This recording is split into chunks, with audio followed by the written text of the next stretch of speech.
Advisers ಅವರೆಲ್ಲ ಸಲಹೆಗಳು ಮಾಡ್ತಾರೆ. ನಾವು ಚೀಫ್ ಮಿನಿಸ್ಟರ್ ಆಗಲಿ ನಾನಾಗಲಿ ಅವರು ಏನು ಸಲಹೆಗಳು ಕೊಡ್ತಾರೋ ಆ ಸಲಹೆಗಳ ಮೇಲೆ ಹೋಗ್ತೀವಿ. ಲೀಗಲ್ ಅಡ್ವೈಸ್ ಬೇಕಂತ ಮಾಡಿದಾರಲ್ಲ, ಲೀಗಲ್ ಅಡ್ವೈಸ್ ತಗೊಂಡೇ ಮಾಡ್ತೀವಿ. ಯಾರನ್ನ ಯಾವಾಗ ಮಾಡಬೇಕು, ಯಾರಿಗೆ ಯಾವ ಕೇಸ್ನಲ್ಲಿ ಯಾರಿಗೆ ಕಳಿಸ್ಬೇಕು ಅಂತ ಗೊತ್ತಿಲ್ಲ ನನಗೆ. ಎಲ್ಲರೂ ಸ್ಟ್ರಿಕ್ಟ್ ಆಗೇ ಇರಬೇಕಲ್ವ. ಕಾನೂನು ಬಿಟ್ಟು ಯಾರು ಮಾಡೋಕ್ಕಾಗಲ್ವಲ್ಲ. ಕಾನೂನಿನ ಪ್ರಕಾರನೇ ಎಲ್ಲ ಪಿಪಿಗಳು ಕೆಲಸ ಮಾಡಬೇಕು. ಯಾರನ್ನೇ ಅಪಾಯಿಂಟ್ ಮಾಡಿದ್ರು ಕೂಡ ಕಾನೂನು ಲಾ ಬುಕ್ ಒಂದೇ ಅಲ್ವಾ, ಲಾ ಪ್ರೊವಿಷನ್ಸ್ ಒಂದೇ ಇರುತ್ತೆ. ಅವರು ಅದನ್ನ ಬೇರೆ ತರ ಮಾಡೋಕ್ಕಾಗಲ್ಲ. ಇಲ್ಲ, ಆ ರೀತಿ ನನ್ಗೆ ಗೊತ್ತಿಲ್ಲಪ್ಪ. ನನಗೆ ಗೊತ್ತಿರೋ ಹಾಗೆ ಅಂಥದ್ದೇನು ನನಗೆ ಗೊತ್ತಿಲ್ಲ. ಇನ್ನು ಹಂಗೇನಾರ ಬದಲಾವಣೆ ಒಂದು ವೇಳೆ ಮಾಡಿದ್ರೂ ಕೂಡ ಅದರಲ್ಲಿ ಏನು ತಪ್ಪೇನಿಲ್ಲ. ಅದನ್ನ ಒಂದು ವೇಳೆ ಆ ರೀತಿ ತೀರ್ಮಾನ ತಗೊಂಡ್ರೆ ಅದಕ್ಕೇನಾದ್ರೂ ಇದನ್ನ ರೀಸನಿಂಗ್ ಇಟ್ಕೊಂಡೇ ಮಾಡಿರ್ತಾರೆ. ಇಷ್ಟು ದಿನಗಳ ವಿಚಾರಣೆ ನಂತರ ಸರ್, ಈಗ ದರ್ಶನ್ ಅವರು ಸ್ವಇಚ್ಛೆ ಹೇಳಿಕೆ ಕೊಟ್ಟಿದ್ದಾರಂತೆ. 30 ಲಕ್ಷ ಡೀಲ್ ಆಗಿತ್ತು ಮೃತದೇಹವನ್ನು ವಿಲೆ ಮಾಡಿ ವಿಚಾರದಲ್ಲಿ ಅಂತ ಸ್ವಇಚ್ಛೆ ಹೇಳಿಕೆ ಕೊಟ್ಟು ಒಪ್ಕೊಂಡಿದ್ದಾರಂತೆ. ಗೊತ್ತಿಲ್ಲ ನನಗೆ. ಎಸ್ಪಿಪಿ ನೇಮಕ ಆದಾಗ ಸ್ವಲ್ಪ ಒಪ್ಕೊಂಡಂಗೆ ಗೊತ್ತಿಲ್ಲಪ್ಪ, ಅದೆಲ್ಲ ಗೊತ್ತಿಲ್ಲ. ಒಳಗಡೆ ಏನ್ ನಡೀತಾ ಇದೆ ಅನ್ನೋದು ನನಗೆ ಹೆಂಗ್ ಗೊತ್ತಾಗುತ್ತೆ? ನಿಮಗೆ ಗೊತ್ತಾಗ್ತಾ ಇದೆ ಅಲ್ವಾ? ನನಗೆ ಗೊತ್ತಾಗೋದಿಲ್ಲ, ನಿಮ್ಗೆ ಗೊತ್ತಾಗತ್ತಲ್ಲ. ಹೆಂಗೆ ಇದು? ಇದಕ್ಕೊಂದು ತನಿಖೆ ಮಾಡಬೇಕು ಅಂತ ಕಾಣಿಸ್ತೀವಿ. ಎಸ್ಪಿಪಿ ನೇಮಕ ಆದಾಗ ಅಡ್ವೊಕೇಟ್ ವಲಯ ಎಲ್ಲ ಖುಷಿ ವ್ಯಕ್ತಪಡಿಸಿದ್ರು. ಸರ್ಕಾರ ಒಳ್ಳೆ ಡಿಸಿಷನ್ ಮಾಡಿ. ತೊಂದರೆ ಇಲ್ಲ. ನಾವು ನೋಡ್ರಿ, ನಮಗೆ ಜವಾಬ್ದಾರಿ ಇದೆ. ಈ ಕೇಸನ್ನ ಯಾವುದನ್ನು ಕೂಡ ಸಡಿಲ ಮಾಡತಕ್ಕಂತ ಯಾವುದೇ ಉದ್ದೇಶ ಸರ್ಕಾರಕ್ಕಿಲ್ಲ. ನಾವು ಯಾವುದೇ ಮುಲಾಜಿಲ್ದೆ, ಯಾವುದೇ ಒತ್ತಡಕ್ಕೆ ಒಳಗಾಗದೇನೆ ಈ ಕೇಸನ್ನ ನಡೆಸ್ತಾ ಇದ್ದೀವಿ. ಒಂದು ವೇಳೆ ಆ ರೀತಿ ಪಿಪಿಗಳನ್ನ ಬದಲಾವಣೆ ಮಾಡುವಂತ ಪರಿಸ್ಥಿತಿ ಬಂದರೂ ಕೂಡ ಅದಕ್ಕೇನಾದ್ರೂ ಒಂದು ರೀಸನಿಂಗ್ ಇರುತ್ತೆ, ಇಲ್ಲದೆ ಮಾಡೋದಿಲ್ಲ. ಮಾಜಿ ಮ್ಯಾನೇಜರ್ ಮಲ್ಲಿಕಾರ್ಜುನ್ ಅವರ ನಿಗೂಢ ನಾಪತ್ತೆ 1.5 ವರ್ಷದಿಂದ ನಿಗೂಢವಾಗಿ ನಾಪತ್ತೆ ಆಗಿದ್ದಾರೆ ಅಂತ ಸಾರ್ವಜನಿಕರಿಗೆ ಚರ್ಚೆ ಆಗ್ತಾ ಇದೆ ಸರ್. ಗೃಹ ಇಲಾಖೆಗೆ ಏನ್ ಮಾಹಿತಿ ಇದೆ? ಗೊತ್ತಿಲ್ಲ ನನಗೆ. ಅದನ್ನ ಈಗ ಹೊಸದಾಗಿ ಬಂದಿದೆ ಆ ವಿಚಾರ. ಅದನ್ನ ಪರಿಶೀಲನೆ ಮಾಡ್ತಾರೆ. ಒಂದು ವೇಳೆ ಅದಕ್ಕೇನಾದ್ರೂ ಕೂಡ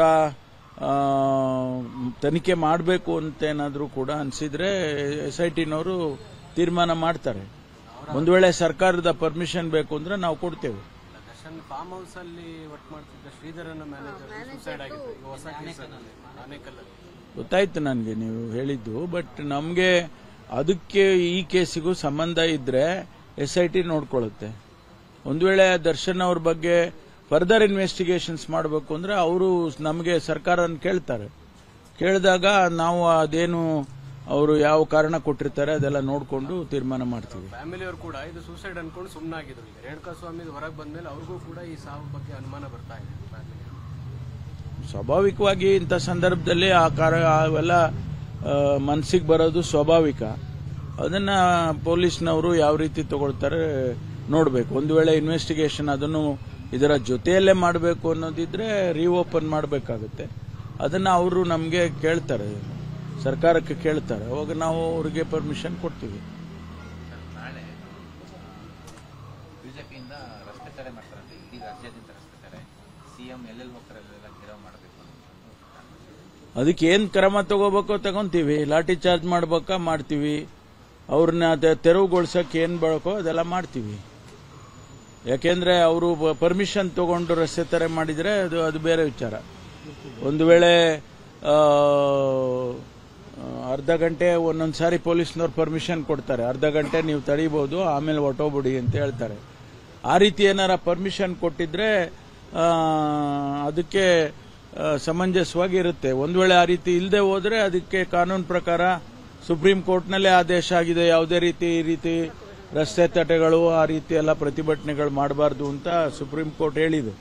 ಅದರ ಹಿನ್ನೆಲೆಯಲ್ಲಿ ಏನು ಕ್ರಮ ತಗೋಬೇಕು ತಗೊಳ್ತೀವಿ. ಅವರು ಪ್ರತಿಭಟನೆ ಮಾಡೋದಕ್ಕೆ ನಾವು ಬೇಡ ಅಂತ ಹೇಳೋದಿಲ್ಲ, ಅದು ಅವರ ಹಕ್ಕಿದೆ. ಆದರೆ ಯಾವ ರೀತಿ ಪ್ರತಿಭಟನೆ ಮಾಡಬೇಕು, ಸಾರ್ವಜನಿಕರಿಗೆ ತೊಂದರೆ ಆಗದಾಗೆ. ಈಗ ನಮ್ಮ ಫ್ರೀಡಂ ಪಾರ್ಕಲ್ಲೇ ಅನೇಕ ಜನ ಬಂದು ಪ್ರತಿಭಟನೆ ಮಾಡ್ತಾರೆ. ಈಗ ಅದನ್ನೆಲ್ಲ ಮಾಡಿದ್ದಾರೆ ಅವರು. ಆಲ್ರೆಡಿ ಫ್ರೀಡಂ ಪಾರ್ಕಲ್ಲಿ ಮಾಡಿದ್ರು, ಪ್ರತಿ ಜಿಲ್ಲೆನಲ್ಲಿ ಕೂಡ ಮಾಡಿದ್ರು. ಅದೆಲ್ಲ ಒಂದು ಭಾಗ ಆಗಿದೆ. ಈಗ ಮತ್ತೆ ರಸ್ತೆ ಬೀದಿಗಿಳಿತೀವಿ ಅಂದ್ರೆ ಕಾನೂನು ಏನ್ ಮಾಡಬೇಕೋ ಅದು ಮಾಡ್ತೀವಿ.